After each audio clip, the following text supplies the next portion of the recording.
আবারও পানীয় জলের দাবিতে আবারও পথ অবরোধ কদমতলায়।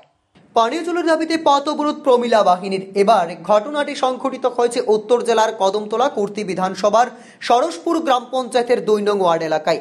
জানা গেছে শনিবার সকাল ১০ ঘটিকায় কদমতলা থেকে সরলা হয়ে মহেশপুর যাওয়ার মূল সড়কের সরসপুর সবুজ কেন্দ্র ক্লাব সংলগ্ন এলাকায় পথ অবরোধ করে প্রমিলা বাহিনীরা।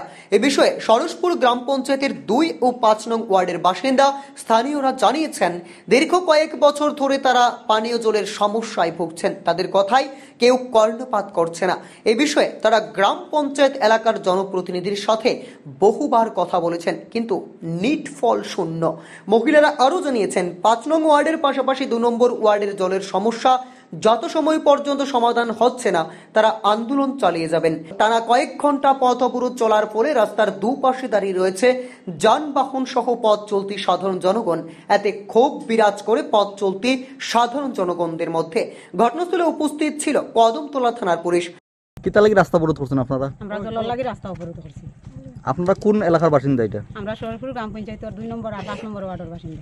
কতদিন ধরে সমস্যা চলে আপনার? দীর্ঘ বহুত বছর থেকে আমরা জলের সমস্যা আছে, কিন্তু দীর্ঘ ১ বছর থেকে আমরা ওখানে দিছেন সাপ্লাইয়ের পাইপ ২টা দিলে আমরা এখানে কালেকশন নাই, এদিকে জলও হয় না। কত পরিবারে বসবাস আছে আপনার এখানে? আমরা এখানে ১১ পরিবার আমরা জল পাইছি কখন পর্যন্ত? এমনি দুইটা ওয়ার্ডে মিলিয়ে কত পরিবার আছে অনুমানিক? অনুমানিক সদস্য পরিবার আছে। সদস্য পরিবার। আপনারা কারা কারা জানাইছেন? আমরা মেম্বার, প্রধান, চেয়ারম্যান সবরে জানাইছি। তারা কিতা কইছে আপনারা? তারা তো সান্ত্বনা দিছে আমরা তোমরা করে যাও, আমরা দিয়ার জল আমরা দিয়ার কইয়া আসবো। বিগত ১ বছর থেকে আমরা পাইপ দিয়া তৈছেন, এখন পর্যন্ত কোনো জলের কালেকশন নাই, জলের কোনো সুবিধা নাই। আমরা